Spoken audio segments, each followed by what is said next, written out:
I recently learned I got name-checked by Terrence Howard on his recent appearance on Joe Rogan. I reached out to Neil deGrasse Tyson.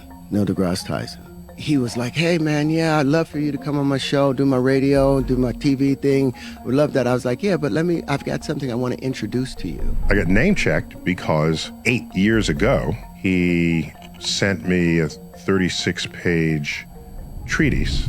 And it was only 36 pages. So this is Terrence Howard attempting to reinvent mathematics and physics.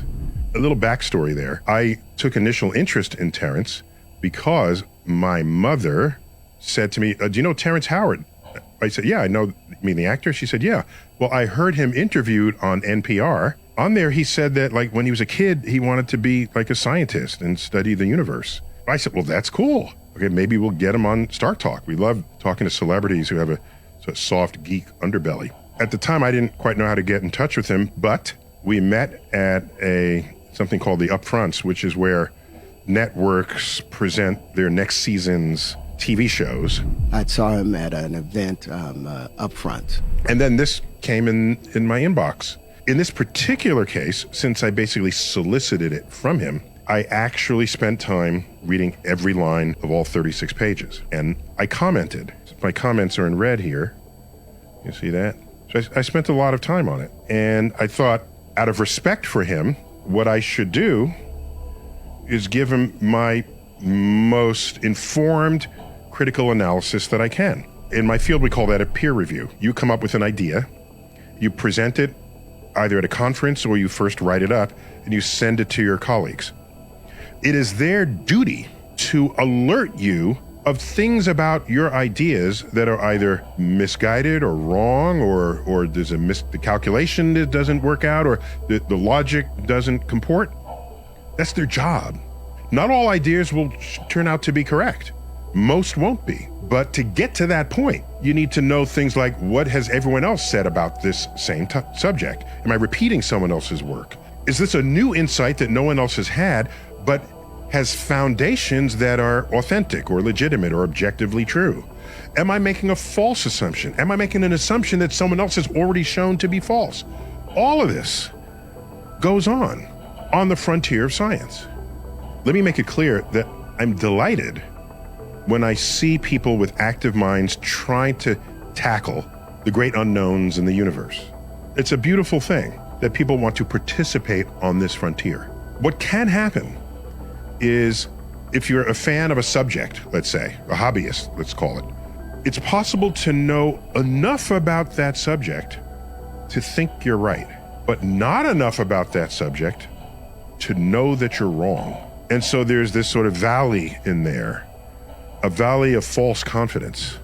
This has been studied by others, and it's called the Dunning-Kruger effect. It's the phenomenon where a little bit of knowledge, you over-assess how much of that subject you actually know. And then when you learn even more, you realize, no, I didn't know as much as I thought I did. So then there's a sort of a lull there. And then when you learn even more, you come back up. Ultimately, learning enough to know whether you were right or wrong. To become an expert means you spend all this time. It doesn't happen overnight. You can't just sit in an armchair and say, I'm now an expert. It requires years and years of study, especially looking through journals where new ideas are published and contested. That's what we have learned is the most effective means of establishing that which is objectively true, or determining that which is objectively false. Both of those work hand in hand to move the needle on our understanding of the universe. I'm going to read you just my opening line here. It's titled 1 × 1 = 2. So I lead off by saying, this is an ambitious work that is a clear indication of a restless, active mind. Within these pages, however, there are many assumptions and statements that are underinformed, misinformed, or simply false, thereby compromising or nullifying many of the subsequent conclusions you have drawn. That's exactly what should happen in a peer review, out of respect for one another's intellect. It opens with a quote from Terrence. It can never occur that the square root of a given number, when added to itself, is greater than the initial number squared, for that would expose a loose thread within the fabric of our understanding, a loose thread capable of unraveling the very ground rules of mathematics. That's a bold statement. So then I just say, this opening thesis is false. There are plenty of examples of this that have escaped your attention. His statement is shown to be false for every number that's less than 1 and greater than 0. For example, the square root of 0.64 is 0.8. 0.8 is bigger than 0.64, and it's a larger number than the original. And 0.64 squared equals 0.4096, a smaller number than the original.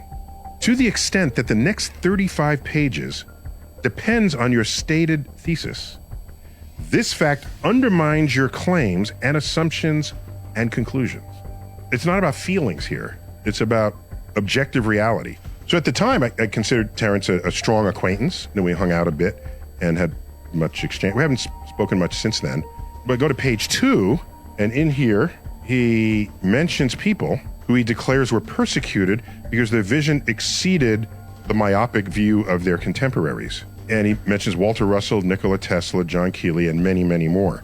Regarding your list of people who have made brave sacrifices, I note that to be a genius is to be misunderstood, but to be misunderstood is not to be a genius. The work of Russell, Walter Russell, has eluded any experimental support, and the work of Keeley is generally not reproducible. Science is about reproducibility. I can have the most brilliant, crazy, fun idea ever, and if I perform an experiment and no one else can duplicate that experiment, it belongs in the trash heap.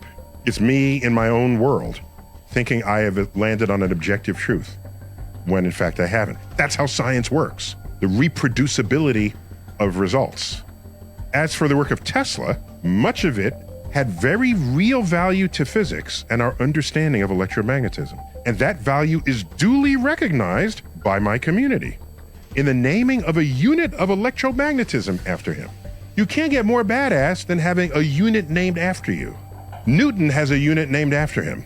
For example, the metric unit of force is a Newton. Much of the rest of his work was fringe and unrealized, either for violating known laws of physics or for being simply impractical.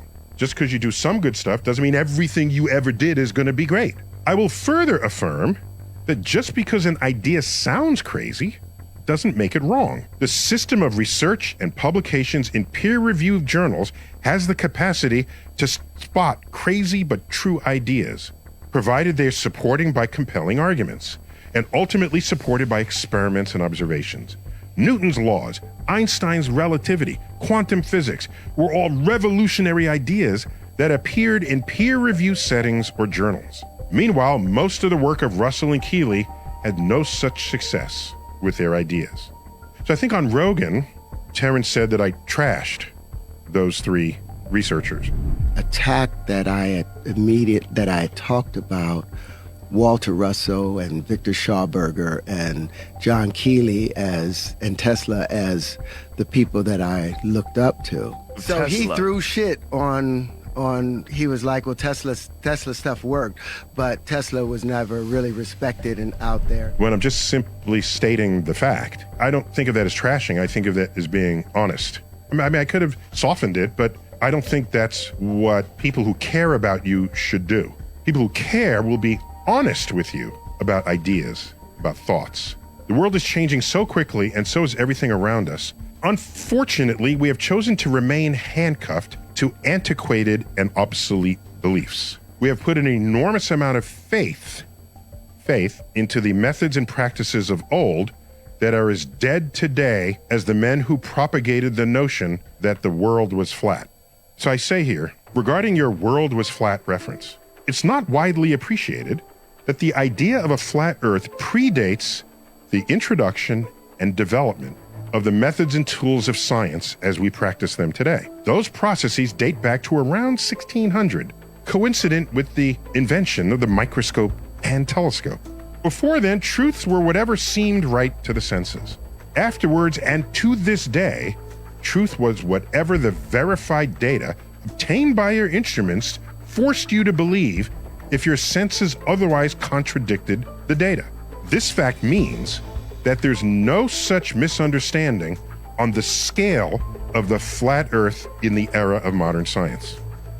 And in multiple places throughout the treatise, he's attaching a number to a physical idea or a physical object. That idea goes way back, by the way. Go back to Pythagoras, famous for the Pythagorean theorem, which we all learned in 8th grade, was it, or 9th grade? Pythagoras was also a philosopher who tried to understand how things worked. He felt, among others in his group, that if you assign a number to something, the number can imbue that object with certain meaning and significance, which means then if you manipulate the numbers, that you gain insight into the objects themselves once you've assigned a number to it. There's a lot of that permeates this document, but it's a long disproven approach to the world. Again, there's nothing wrong with a failed idea. Now other people know to not do it, right? That has value. If we place a candle in front of a mirror, the measurement of light is doubled, is it not? It does not measure as only one light source. We actually see two lights. A light meter will show twice the intensity of light. This is false. He attacked it so with such vitriol. Maybe that's too blunt. What else should I say? I'm a scientist. That's what I would tell a colleague. A colleague who then say, would thank you, and then we go out for beer after, because that's how that works. And there's an old saying, I first heard it from Michael Dell of Dell Technologies. If one day you find yourself the smartest person in the room, change rooms. I say this is false. The light in the mirror appears dimmer than the source of light itself, for several reasons, starting with the fact that no mirror is 100% reflective. But more importantly, the candle in the mirror is always farther away from you than the candle itself. So the light meter will always read less than twice the actual value of the candle itself. I will note that from this work, Terrence produces art, sculptural art, which I find to be intriguing, even beautiful. To me, more intriguing than beautiful, because you got to look at it and you keep looking at it, like, what is that? And what's going on there? I just want to read you my ending comments here. I could not follow the reasoning on these last few pages, but the illustrations that derive from them are beautiful, regardless of how they were derived. My notes have been strongly critical of your reasoning and conclusions. I was candid and blunt out of respect for the energy you have clearly invested in this work. But if you're sure that you are still right and that I have completely misunderstood your thesis, then you will need to look for another person to evaluate what you have done and solicit their comments. In any case, like I say above, the images and illustrations in your final pages are beautiful works of art, unlike any I have seen. Best to you, Neil. So, in case people wanted to know what actually went down 8 years ago, just always be cautious of the Dunning-Kruger effect. You put in a little bit of work and you have an idea, and then you think your idea is right and that Einstein is wrong and Newton is wrong and that everybody's wrong and that all of modern astrophysicists are wrong. That's bold. That's bold. Audacious. Bodacious. When continental drift was proposed, it was like, what? Land masses are moving on Earth's surface? That's a weird idea. That's going to be a hard sell. We think there's sort of upswelling of yes, locally, but whole continents move. That's crazy. It would take a few decades until ultimately, when we're mapping the bottom of the ocean, we find that there's a mid-Atlantic ridge that the ridges are separating. It's like bada bing. So the resistance to jumping on the idea that continents move was not because people were stubborn. It was because people are cautious. Any new idea needs to be put through the ringer. That's how science works. You put it through the ringer. Every possible test you can. Not just because it happens to look like South America fits with Africa. Any better evidence than that? Oh, wait a minute. Fossils matched between the west coast of South America and the east coast of Africa. Not recent fossils, fossils from millions of years ago. That's interesting. Things that make you go, that brought some more people over to the camp. You keep that up, and you reach a point where enough evidence is brought to bear on the question, and then you have a new emergent truth. But at the vibrant energy that goes on at conferences and the contest of ideas, that's how we roll. That's how it works. When Einstein came out with relativity, saying space-time curves, Al, what are you saying? What are you doing? Well, you can test it with a total solar eclipse. So the idea comes out in 1915, is published in 1916, 1919. We measured light around the edge of during a total solar eclipse, because you can't see the stars during the daytime. You see the light rays bent from their actual coordinate positions on the sky. Sir Arthur Eddington, an astrophysicist, provided the first experimental evidence for Einstein's general theory of relativity, which, by the way, was published in a peer-reviewed journal. Crazy idea. The platform to be accepted for the ideas is not social media. It is not Joe Rogan. It is not my podcast. It is research journals where attention can be given on a level that at the end of the day offers no higher respect for your energy and intellect than by declaring that what's in it is either right or wrong or worthy of publication or not. I wanted to post this to my website so you can see my comments mixed in with his treatise, but you got a sense of it. Thanks for listening. Thanks for watching. Neil deGrasse Tyson here. As always, keep looking up.